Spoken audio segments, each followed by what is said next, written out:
Mr. Goyal, you're going to be speaking to this august audience today, this great occasion. You're really the man who's shaping the news. You're the lead negotiator now for multiple FTAs with different countries and partners. 8 already under your belt under the Modi government, and you've been all over the place. You're almost like a blur. How much of you have had to give to this? I know you've had an operation recently, and taking time out is never easy in circumstances like this. But it is also so rewarding, isn't it? You're putting India right up there. Thank you very much, Rahul, and what a pleasure and delight to be at the Rising Bharat Summit. My best wishes to you and to all the friends assembled here. I really love your title, Rising Bharat with Strength Within. And that's the India story of today. The journey of India's engagement with the world has been based on the strength, the resolve of 140 crore Indians who have taken it upon themselves to make India a developed nation, a prosperous nation by 2047, when we celebrate 100 years of independence. And I think when 140 crore Indians are backing you up, when you want to make sure that the journey towards Viksit Bharat provides opportunities for our young men and women, our talent, our skill, youthful population, you clearly need to engage with the world. No country in the world has become a developed nation without significant international trade, technology, partnerships with innovation, greater tourism, friendships, strategic alliances. And I think Prime Minister Narendra Modi was very clear right from 2014.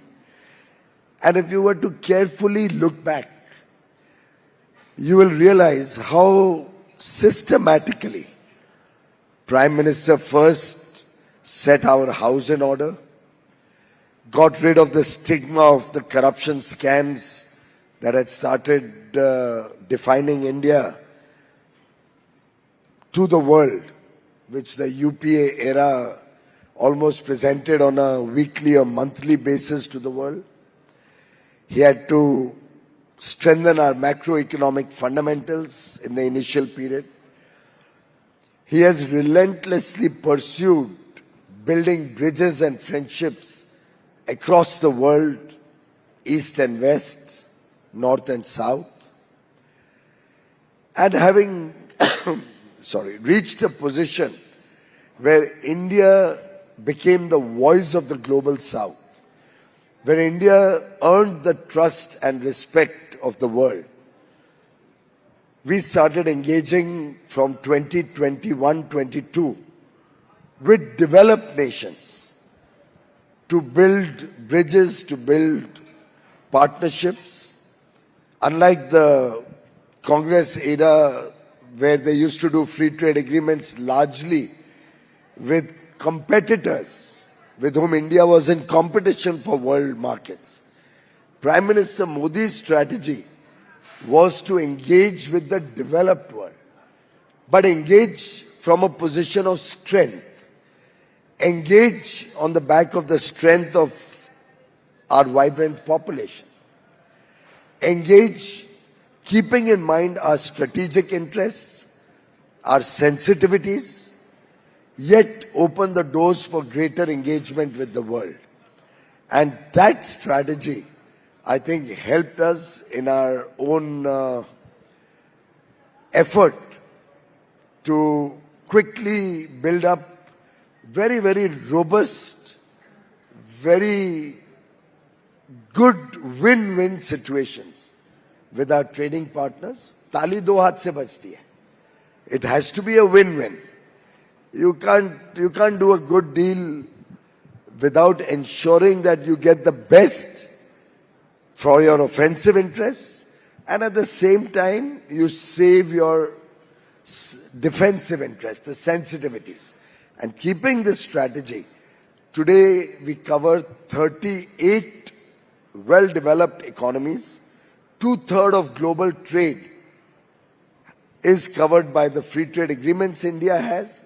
This opens the doors for resilient supply chains and will provide lakhs and crores of our farmers, our fishermen, our MSMEs, young men and women, huge opportunities in the future. So we concluded on favorable terms, as you have spoken so often, the framework for an agreement with the United States.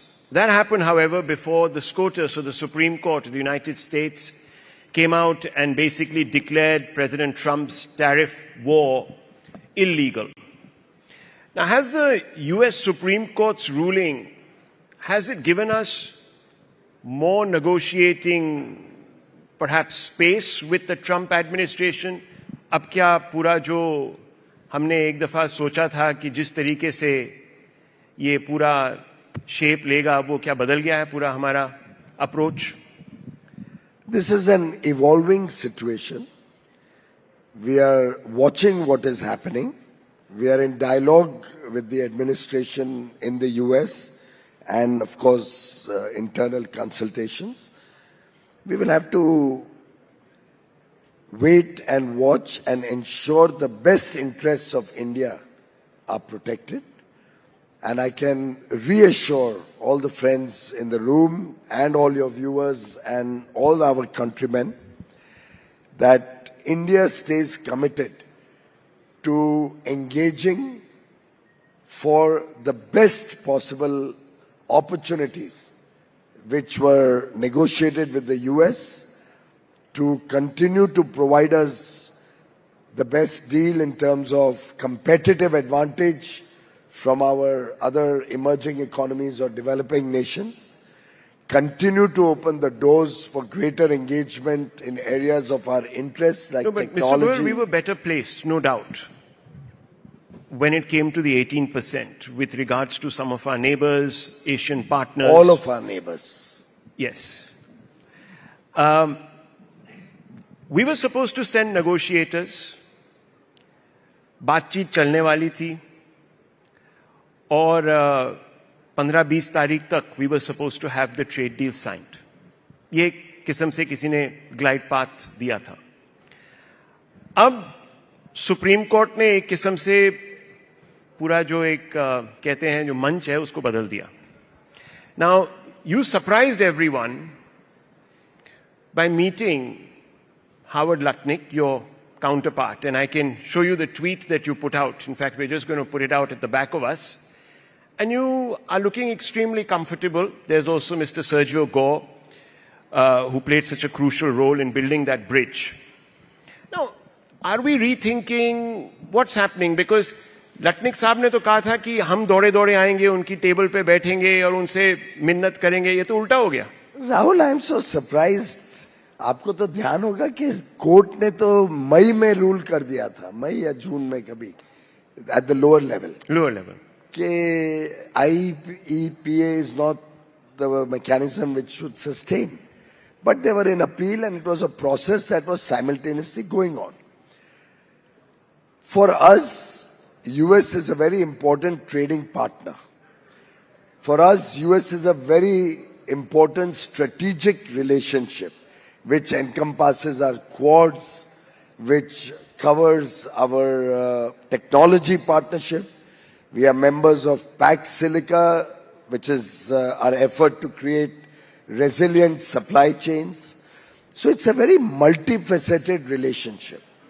And there is so much opportunities. After all, we had a very successful AI summit at the same venue. And if we are looking for $200 billion of investments in data centers and other AI-associated ventures, if we are looking for large amounts of opportunities for our young men and women. We will need investments, we will need technology, we will need GPUs, we will need equipment from the ICT world. And these are partnerships. We have a lot of strategic interests in the pharmaceutical sector. We just had the Gold Council gentlemen here. A huge amount of opportunities in our gem and jewelry and diamond sector for that matter.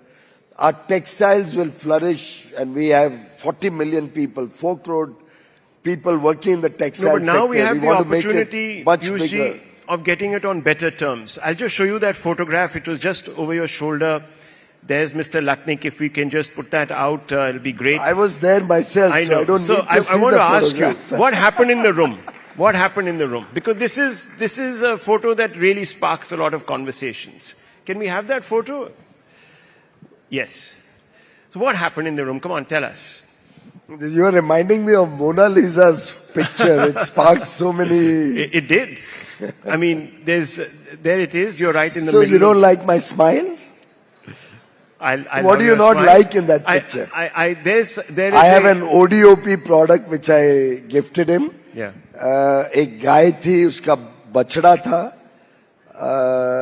and the cow and calf together made in an Indian handicraft shop. Dairy की significance आपने उनको बताई कि देखिए ये हमारी red line. Dairy तो exempt है, आपको कई बार बोल चुका. वो एक राहुल नहीं समझ सकते हैं, उससे इसका ये मतलब थोड़ी है कि सब राहुल नहीं समझेंगे. अब कुछ लोग तो ऐसे होते हैं जो समझ के बाहर ही होते हैं, पर मैं उस तरीके का नहीं हूं कि मैं शाहरुख खान की तरह बोलूंगा कि नाम तो सुना ही होगा.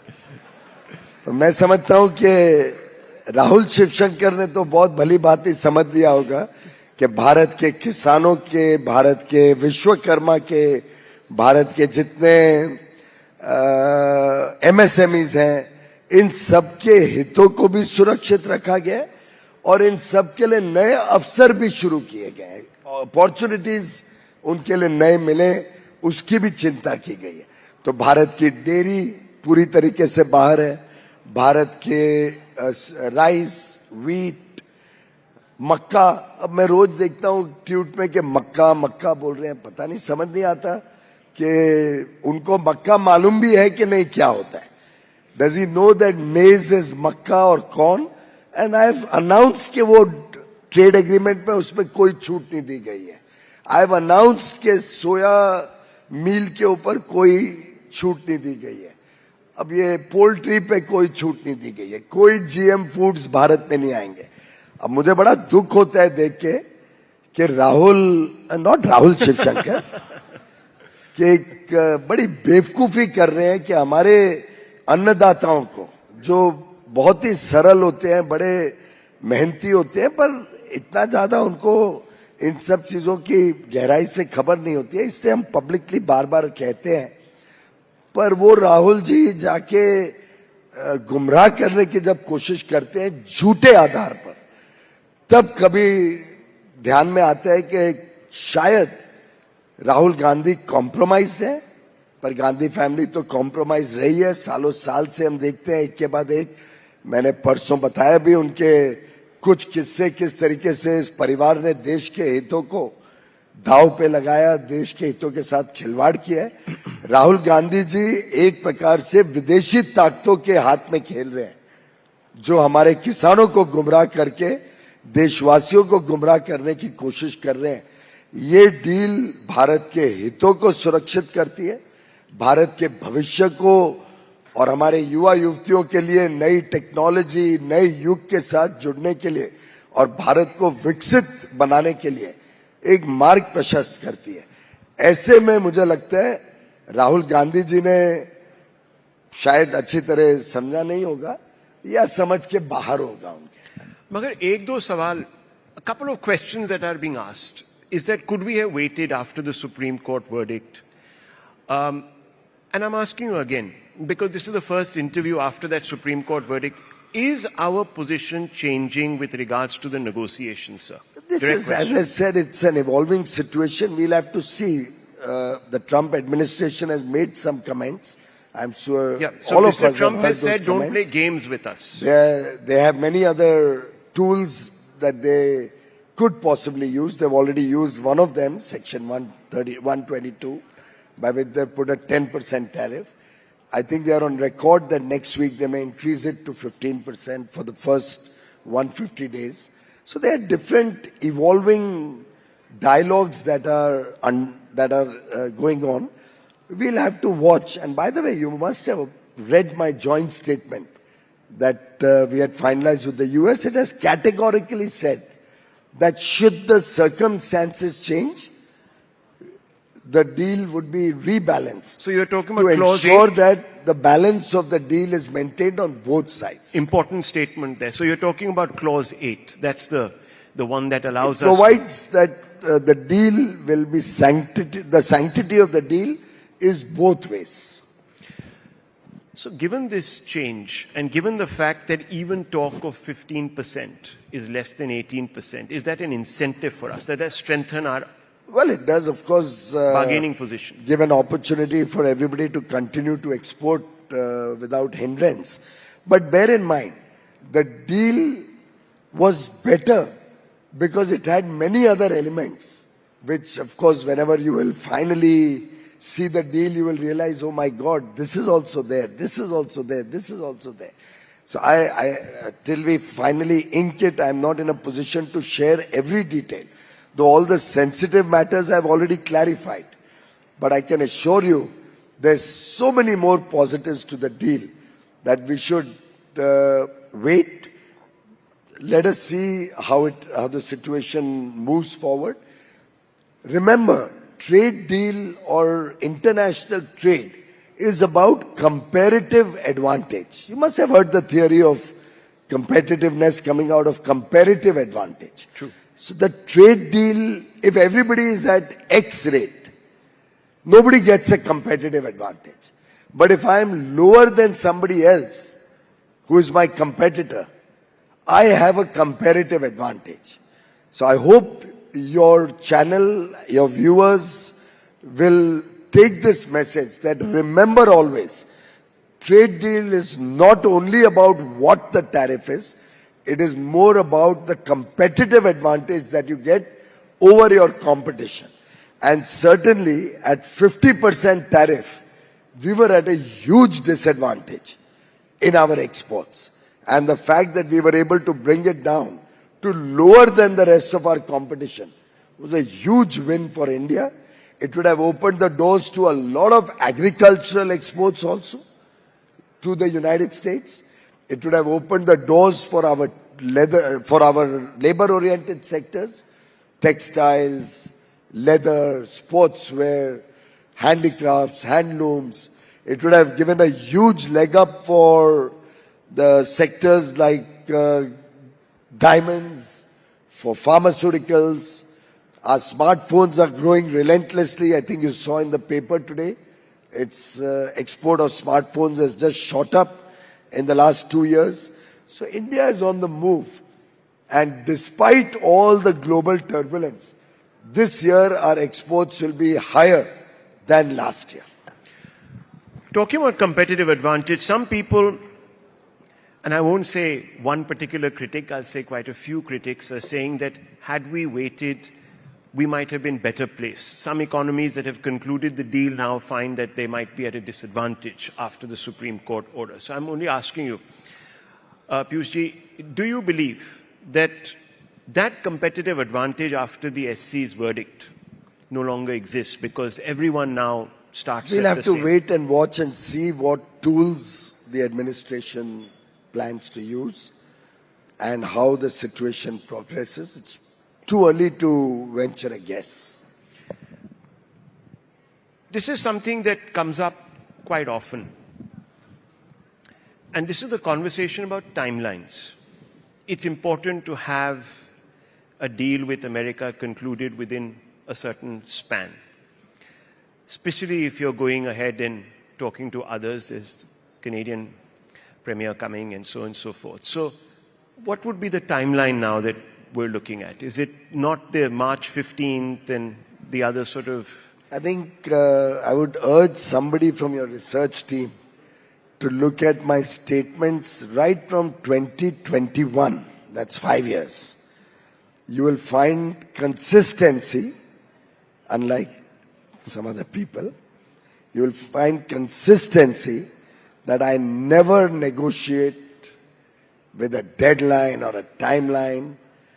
We negotiate to get the best deal for India and for 140 crore Indians. And I don't think we need to set any timelines on any deals whatsoever. So why do you think that the government hasn't been able to convince the opposition that keeps asking these questions?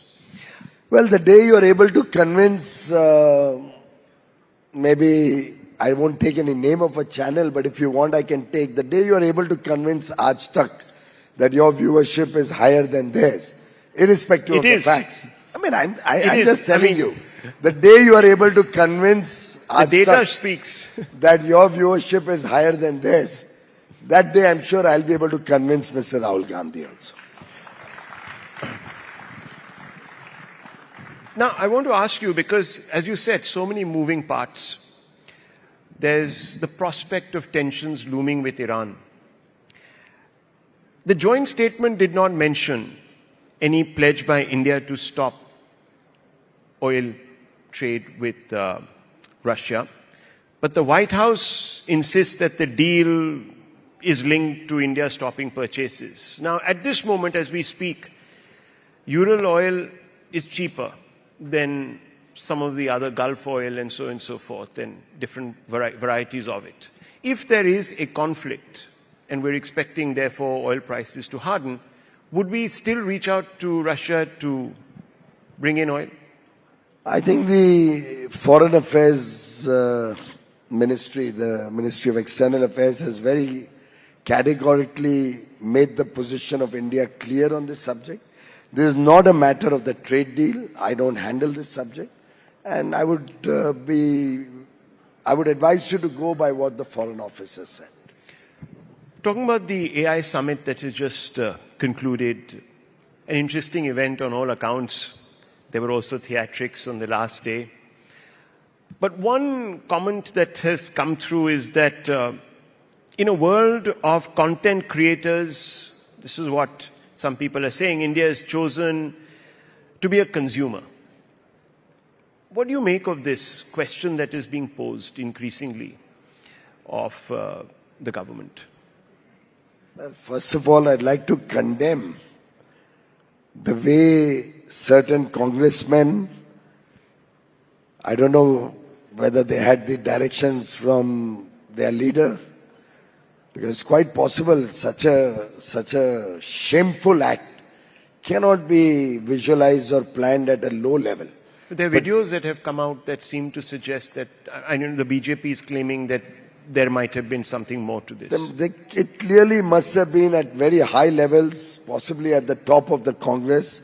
And in Congress anyway, for the last 100 years, it's only been one family at the top. So I wouldn't be surprised if this had the blessings of the leadership of the Congress. But I want to condemn in the strongest words possible that absolutely shameless behavior of the Congress in front of 20 world leaders, delegations from 118 countries, to try and belittle India's achievements, the achievements of 140 crore Indians, to try and belittle our progress, our development, our offerings to the world, the opportunities that are opening up for our youth, I think was the worst anti-national act that could have been done. And I think they really need to be condemned in the strongest terms.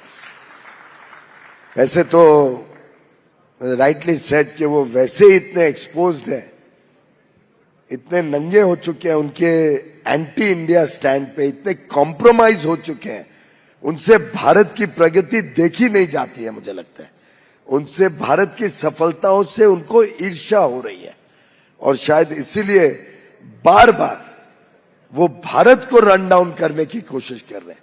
आप यहां celebrate कर रहे हो rising Bharat, उनसे rising Bharat tolerate नहीं होता है. वो वीकन करने में लगे हुए हैं।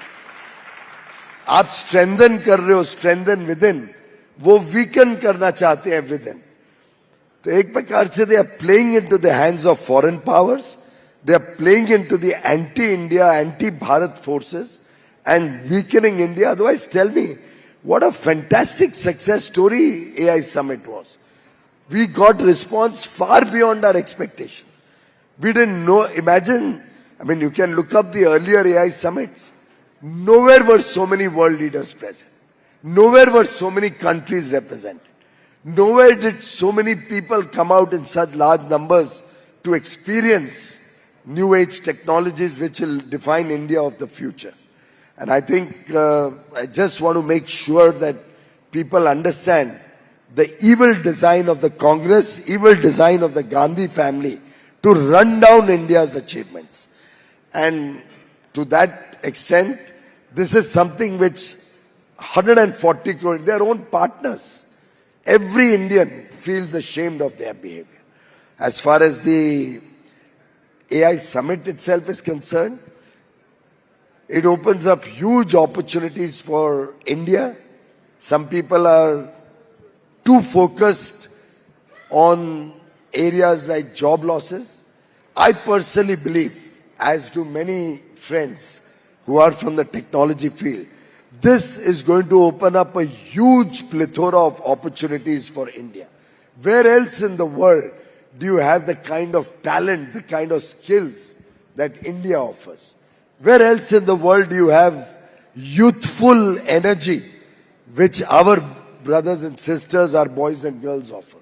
Where else in the world do they have 23 lakh STEM graduates, science, technology, engineering and mathematics graduates, 2.3 million every year coming out of our universities and colleges, providing talent, providing the aspiration that young India today holds. And therefore, AI will be good for consumers. AI will be good for our young men and women who will not only develop good applications, good solutions, good language models in India, but also provide talent to the world.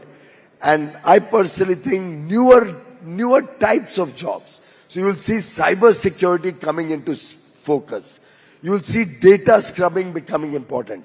And for heaven's sake, Rahul, mark my word, come what may, howsoever much AI may evolve, there will be so much data corruption, there will be so much bots getting into databases that don't ever prepare a final interview or your talking points based on an AI search. You'll end up becoming Chatur of Three Idiots. Yes. So let me ask you a question. AI leadership requires constant innovation, keeping ahead of the competition and so on and so forth. That requires R&D. What we are seeing, and this is a concern, and I've been speaking to people who are innovators and so on and so forth, and they say the percentage of R&D GDP, India is much lower than China or the United States or some developed economies in Europe. How do you view this? Has the time come to sort of change that? See, every country evolves with time. So there was a time for many years we didn't have much of a culture of innovation and R&D. Things are changing. The government is also at the forefront of that change. What is Startup India? Now, we don't count the investments and the effort that our young men and women are doing or our startups are doing, but all of that is innovation. I mean, when they come up with these fantastic ideas that our startups do, the unicorns who have been very, very good at their work, all of this is innovation. Only yesterday or day before, I was at some forum where the Misho gentleman was also there, day before yesterday. And this question of R&D was posed to him. He said 70% of my investment is all innovation, is all R&D. So I think a lot of the R&D spend is not captured, point one. Point two, previous governments never supported innovation the way the Modi government has done. First we came out with a fund of fund, 10,000 crores, which seeded almost 1 lakh crores worth of investments into the startup ecosystem.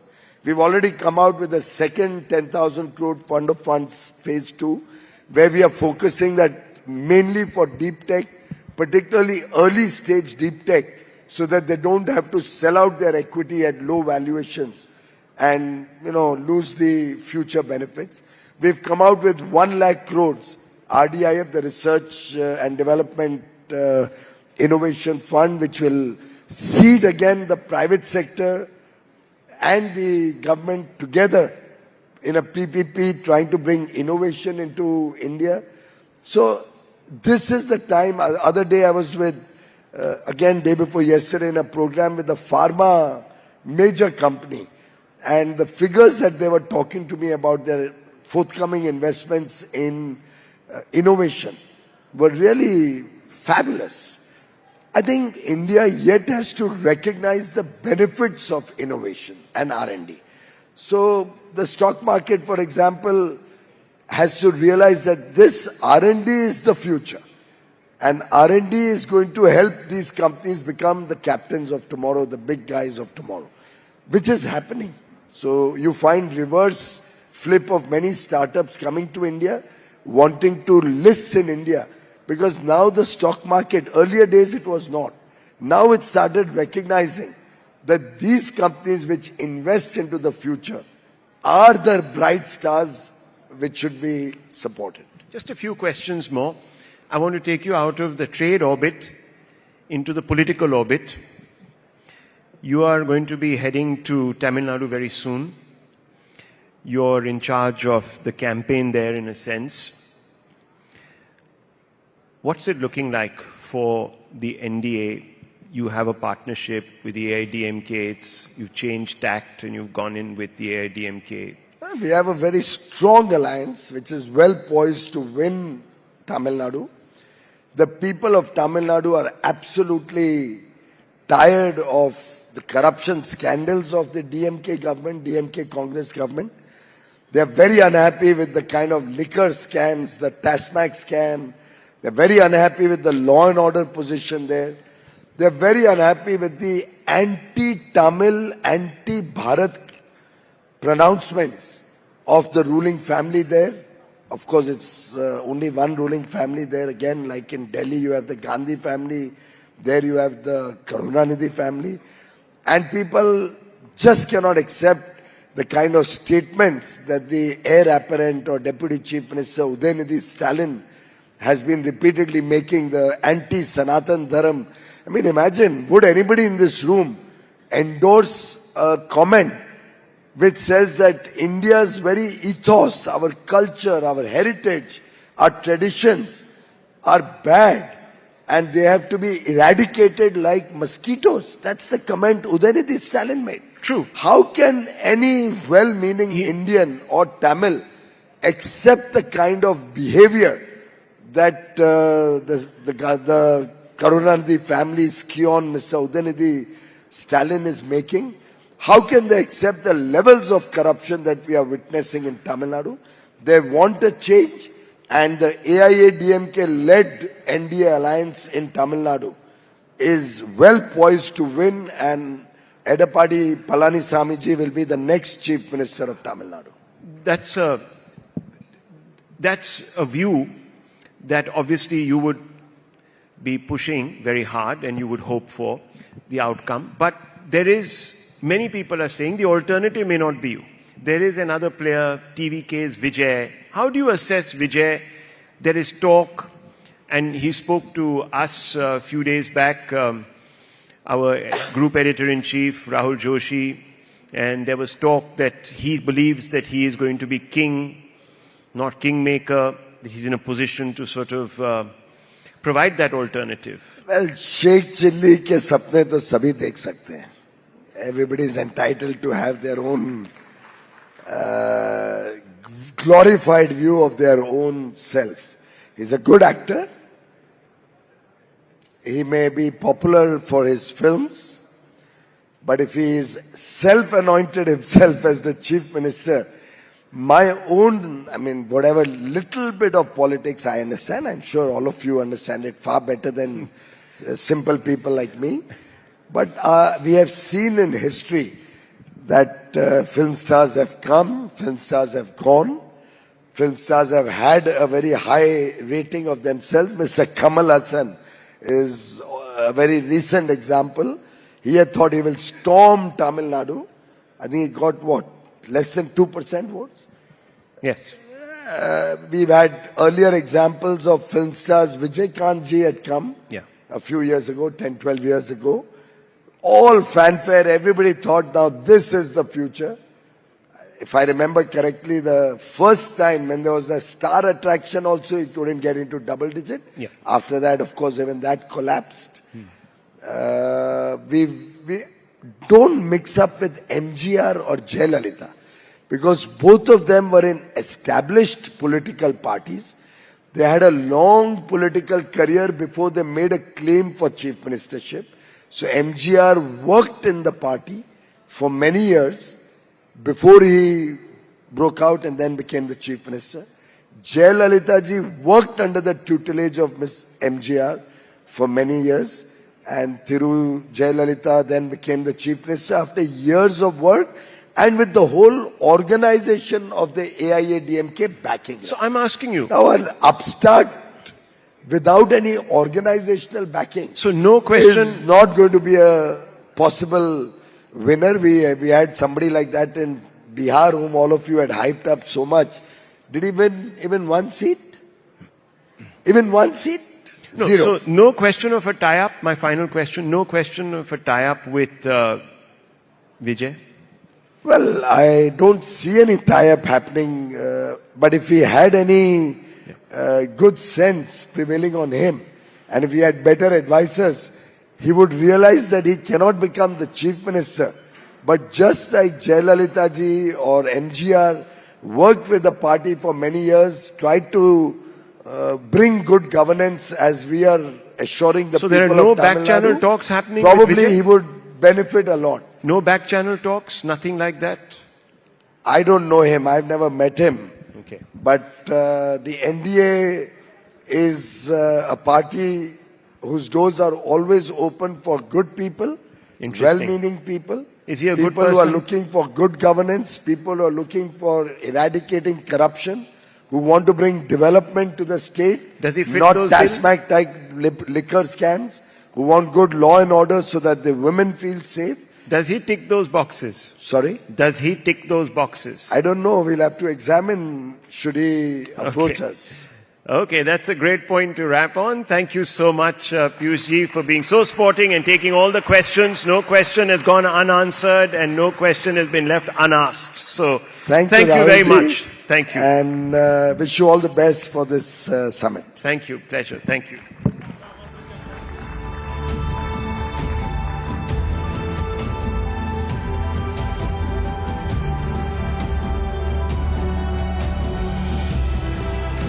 Thank you so much.